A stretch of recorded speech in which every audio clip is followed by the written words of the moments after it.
मेरा आपसे प्रश्न यह है कि आप आदरणीय अटल जी की सरकार में भी मंत्री रहे और वर्तमान में माननीय नरेंद्र मोदी जी की सरकार में भी आप मंत्री हैं। और आपके इस लंबा अनुभव जो है सर, इसको देखते हुए हम ये मोह नहीं छोड़ पा रहे हैं कि हम आपसे ये जानें कि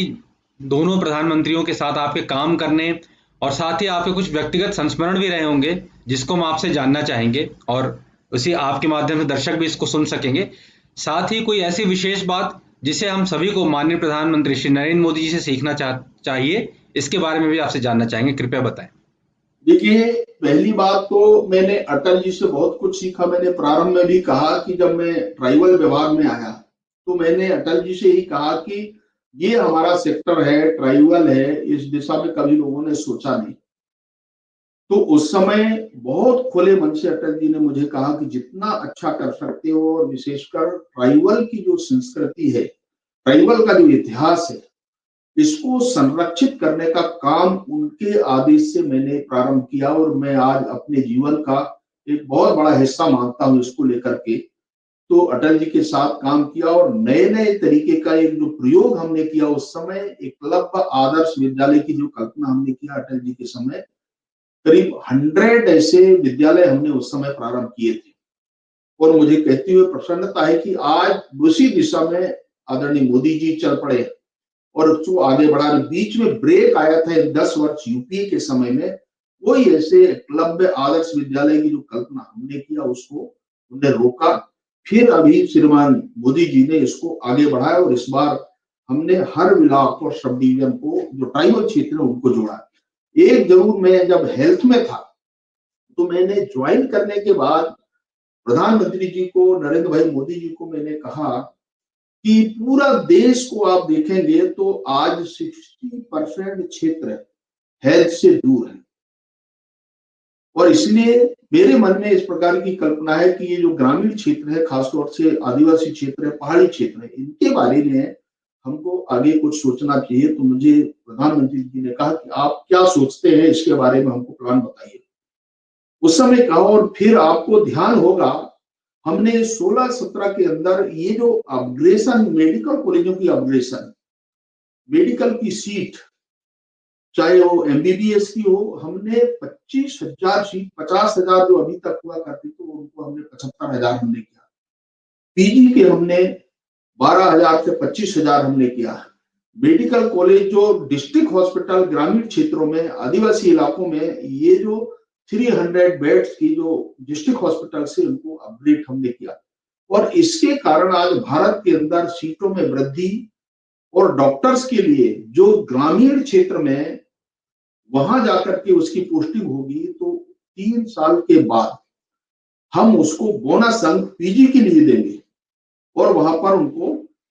प्रोत्साहन देंगे। ये एक नई परिकल्पना उस समय हमने किया और इसके कारण नए नए प्रयोग के आज मेडिकल कॉलेजों की जो प्रदर्शना हुई, परिकल्पना हुई, उसको हम पूरा करते देख रहे हैं। दूसरा, आज ये आयुष्मान भारत, ये भी कल्पना इसी दौरान हमने किया और इससे प्रधानमंत्री जी की कल्पना के आधार पर इसको हमने पूरा कर पा रहे हैं। आज लगभग 50 करोड़ लोगों को इसका सीधा लाभ, 5 लाख रुपए तक का, जो आर्थिक दृष्टि से कमजोर है, संक्रामित बीमारी से प्रभावित है, उनके लिए ये बहुत बड़ा एक प्रकार का लाभकारी योजना साबित हुआ है। तो मैंने हेल्थ के अंदर भी किया, आज स्टील सेक्टर में भी जो नए प्रयोग हम कर रहे हैं। तो मुझे लगता है कि मेरे जैसा व्यक्ति, अटल जी और मोदी जी, मुझे पता है कि जब पहली बार वो हमारे संयोजक बने 14 के दौरान, जब चुनाव मैदान के पहले, तो मैंने ही मोदी जी को कहा था कि ये जो प्रधानमंत्री आवास, भारत के अंदर आवास मुक्त की कल्पना अटल जी ने किया, मैं चाहता हूं कि मोदी जी आपको ये क्रेडिट जाना चाहिए। और उनने स्वीकार किया। आपने देखा होगा कि हम 22 तक भारत के अंदर जो गरीब आदमी का हाउसिंग फॉर ऑल की जो स्थिति है, इसको हम पूरा करते देख पाएंगे। और आज बहुत बड़ी संख्या में हम इस काम को कर रहे हैं। तो मैं कई ऐसे सुझाव प्रधानमंत्री नरेंद्र भाई को मैंने दिया। मैंने अभी मजदूरों के बारे में भी कहा, ये भी उनने किया। और आज देश भर में गरीबों के लिए ये जो सूखा अनाज की कल्पना किया। इस कोविड के दौरान 80 करोड़ लोगों को सूखा अनाज देने की व्यवस्था हुई। 130 करोड़ आबादी वाले देश में 80 करोड़ लोगों को हम अनाज दे पा रहे हैं, और उसमें ग्रामीण क्षेत्र के लगभग 90% लोग कवर हो रहे हैं। तो ये एक बड़ी कल्पना है, और मैं इस बात को उस समय भी मैंने प्रधानमंत्री नरेंद्र भाई मोदी जी से कहा था कि ये जो कल्पना है, इस कल्पना को हम कैसे पूरा कर सकते हैं, और मुझे बहुत प्रसन्नता है। मैं आज भी कहता हूँ इस सेक्टर में मैं कोशिश कर रहा हूँ कि ये जो हमारा जो माइनिंग का क्षेत्र है, जहां जहां पर है, वो ग्रामीण क्षेत्र है, आदिवासी क्षेत्र है, हमारे लैंड एक्विजिशन के बहुत सारे विषय आते हैं, इसको लेकर के भी ये सारा लाभ राज्यों को मिलता है, रॉयल्टी का पैसा उनको जाता है, परंतु इस दिशा में हमको सोचना, ये भी हमारी थोड़ी चिंता का विषय है कि चूंकि सारे जितने भी आर्थिक संसाधन है देश के, वो हमारे ग्रामीण क्षेत्रों से जुड़े हुए हैं, और ग्रामीण क्षेत्रों के साथ साथ जनजातीय क्षेत्रों से जुड़े। तो इसका लाभ भी इस प्रकार के जो लोग हैं या वहां रहने वाले लोगों को मिलना चाहिए। उसमें प्रधानमंत्री जी की बहुत एक प्रकार की इच्छा है, और मैं अनुभव करता हूं, मुझे उदयपुर से जब मैं अहमदाबाद उनके साथ में आया, तो मुझे स्वयं उनने कहा कि इस प्रकार के लोगों को आप कैसे इकट्ठा करते हैं। मैंने कहा कि ये तो आप लोगों का ही आशीर्वाद है, और बहुत बड़ी संख्या में हम उदयपुर में एक सम्मेलन किए थे। इसका एक उदाहरण उनने मुझे स्वयं कहा कि कैसा एक इसका तरीका है। मैंने रामनगर, जो मंडला मेरी कॉन्स्टिट्यूंसी में पिछले 24 अप्रैल को पूरे भारत के ग्राम पंचायतों को, ग्राम सभाओं को संबोधित किया था, श्रीमान नरेंद्र मोदी जी उस समय भी कहा। तो मैंने आदिवासी उत्सव, इस प्रकार का एक आदिवासियों का समूह, उसमें उनका कार्यक्रम हुआ था। तो ये एक नए नए प्रयोग है, जनजातीय क्षेत्रों में हमने किया, और उसमें बहुत बड़ा योगदान हमारे प्रधानमंत्री नरेंद्र भाई मोदी जी का है। और इसके कारण मुझे ऐसा लगता है कि इस दिशा में हम जो भी सोच पा रहे हैं और वो कर पा रहे हैं, तो ये चीजें जब लोगों से हम बातचीत करते हैं, ऐसे क्षेत्रों में देखते हैं, तो उसमें से निकल करके आते हैं। इसके कारण है मैं अनुभव किया कि हमारे जो पिछड़े क्षेत्र हैं, उन पिछड़े क्षेत्रों और विशेषकर आदिवासी क्षेत्रों में काम करने के लिए संभावनाएं बहुत है, परंतु उसको व्यवस्थित तरीके से कैसा करें। और मुझे कहती हुई प्रसन्नता है कि मोदी जी इस प्रकार की कल्पना को और बेहतर कैसे कर सकते हैं, उसके मन में ये कल्पना है। और इसलिए आज देश को